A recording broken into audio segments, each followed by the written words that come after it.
नमस्कार। आज हम उस लड़की के बारे में बात करेंगे जो रातों रात अमीर हो जाती है और उसको वो एक काली लड़की होती है और उसको अमेरिका की गवर्नमेंट एक वाइट या गोरी लड़की के रूप में मानने लगती है और उस लड़की का नाम था सारा रेक्टर या सारा वाइट। सारा वाइट 1914 में 12 साल की होती है और 12 साल की उम्र में वो सारे अमेरिका के जो बहुत ज़्यादा अमीर लोग होते हैं उस उनमें से एक हो जाती है। चलो कहानी शुरू करते हैं आज सारा रेक्टर की। जब अमेरिका में सिविल वॉर और नागरिक अधिकार कानून के बाद गुलामों को मुक्त कर दिया जाता है, आज़ाद कर दिया जाता है कि उनसे कोई भी फ्री में काम नहीं करवाया जाएगा और उनको समान अधिकार दिए जाएंगे। तो और किसी भी ऐसी बात के लिए उसको मजबूर नहीं किया जाएगा जिससे उसके अधिकारों का हनन हो। फिर भी जो जातिवाद था, जो वो ऊंच नीच का भेद था, गोरे गोरे लोगों और काले लोगों का भेद था, वो चलता ही रहता है और उनको कोई अधिकार नहीं मिल पाता या उनको कई चीज़ें ऐसी थी या कई काम ऐसे थे जो काले लोग नहीं कर सकते थे पर गोरे लोग कर सकते थे। और गोरे लोगों को डर था कि अगर काले लोगों के पास कोई ज़्यादा शक्तियाँ या ताकत आ गई तो वो उनका प्रभाव ज़्यादा बढ़ जाएगा। जो सारा थी वो ओक्लाहोमा में जो मूल अमेरिकी लोगों की जनजाति में थे, जो पहले दास हुआ करते थे या बंधुआ मजदूरी का काम किया करते थे।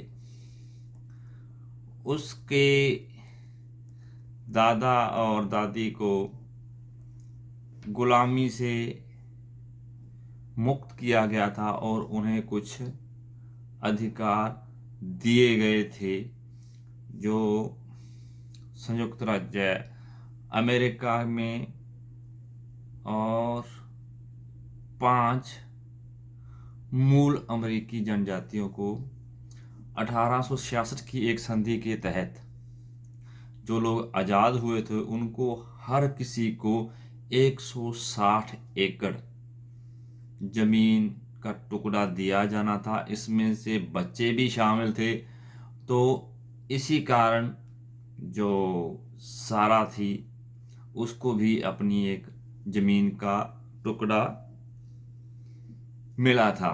जो उसको जमीन का टुकड़ा मिला था उसकी कीमत $550 थी। उन लोगों ने उनको ज़मीन तो दी लेकिन उनको बहुत ज़्यादा अच्छी ज़मीन नहीं दी जाती थी। उनको बंजर दिए जाते थे जहाँ की वहाँ खेती नहीं कर सकते थे वो, और जो वहाँ रहती थी जो वहाँ उससे 60 मील दूर थी और उसको हर साल $30 उसकी ज़मीन का जो कर था, जब भूमि कर था, वो देना पड़ता था। तो इसी तरह उसने लगभग अपनी सारी ज़मीन खो दी और वो उसकी ज़मीन तब तक खोती रहती है जब तक उसके खेतों में तेल का पता नहीं लगता। उसकी ज़मीन में तेल की खोज होती है। जैसे ही उसकी तेल की खोज होती है उसके खेतों में तो वो रातों रात 12 साल की उम्र में एक अमीर लड़की बन जाती है। और जैसे ही उसकी जैसे ही उसकी ज़मीन में से तेल का पता चलता है और वो अमीर हो जाती है, तो उसकी लोगों को अपनी तरफ आकर्षित करती है और उसको शादी के मेल आने शुरू हो जाती हैं। जैसे हालांकि वो एक 12 साल की लड़की होती है। काले व्यक्ति को काफ़ी चिंतित थे कि उसके पास इतनी संपत्ति है, इतना धन दौलत हो गई है, तो अब वो उसका क्या करेगी। तो उसको कानूनी तौर पर, इसी वजह से उसी को, सारा को कानूनी तौर पर सफ़ेद घोषित कर दिया जाता है, यानी कि उसकी नस्ल ही बदल दी जाती है और उसको वो सारी चीज़ें करने की अनुमति हो जाती है जो सफ़ेद लोग करते हैं, जो सिर्फ सफ़ेद लोगों को ही करने की इजाज़त होती है। सारा रेक्टर की उस समय जो डेली की आमदनी थी वो $300 पर दिन थी, जो आज के हिसाब से $7500 के बराबर होती है। लेकिन यहाँ एक दुर्भाग्य और भी था, जो नस्लवाद था, रेसिज्म था, उसकी वजह से जो उसकी संपत्ति होती है उसकी देखभाल करने के लिए भी सफ़ेद लोगों को रखा जाता है। और जो लोग होते हैं उसकी संपत्ति की देखभाल करने के लिए, तो वो उसकी संपत्ति को चुराते रहते हैं और उसकी मदद करने के बजाय उसको धन चुराने की कोशिश में जुटे रहते हैं। और इसी तरह जो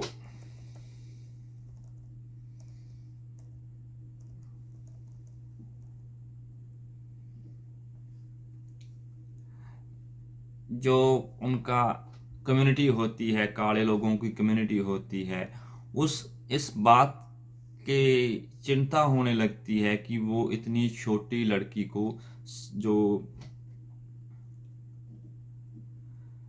गोरे लोग हैं, वो इसको लूट लेंगे या उसका आसानी से फ़ायदा उठा लेंगे। तो जो काला समुदाय होता है तो उसने इस सारा को बचाने का निर्णय लिया और उस समय जो देश का एक बहुत प्रभावशाली अखबार था द शिकागो डिफेंडर नाम से, उसमें एक लेख लिखा जाता है और कहा जाता है कि जो उसके देख रेख करने वाले लोग हैं वो कैसे उसकी संपत्ति का दुरुपयोग कर रहे हैं और उसकी जो संपत्ति है उसका गलत प्रबंधन कर रहे हैं। जहाँ हालांकि इतने पैसे होने के बाद भी सारा अभी भी झोपड़ी में रहती है, पुराने फटे पुराने कपड़े पहनती है और हालांकि वो इतने दौलत की मालिक हो गई है। उसके राष्ट्रीय अश्वेत नेता जैसे बुकर टी वॉशिंगटन और W.E.B. डुबोइस ने इस लेख को पढ़ा और उसने सारा के परिवार से संपर्क किया और उसको NAACP को शामिल किया, जो एक तरह की कोई संस्था थी जो काले बच्चों के अधिकारों की रक्षा के लिए एक संगठन बनाया गया था। और NAACP ने इस चीज़ को बदलने के लिए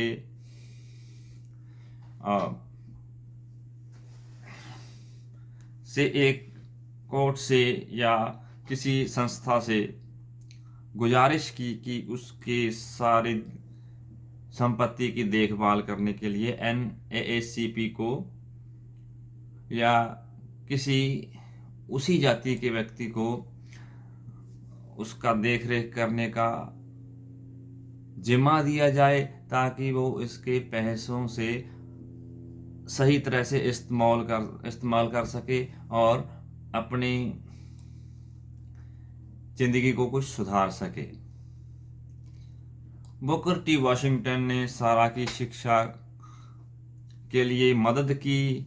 उसे अल्बामा ले जाया गया और वहाँ एक बोर्डिंग स्कूल था, वहाँ उसको शिक्षा दिलवाई जाती है।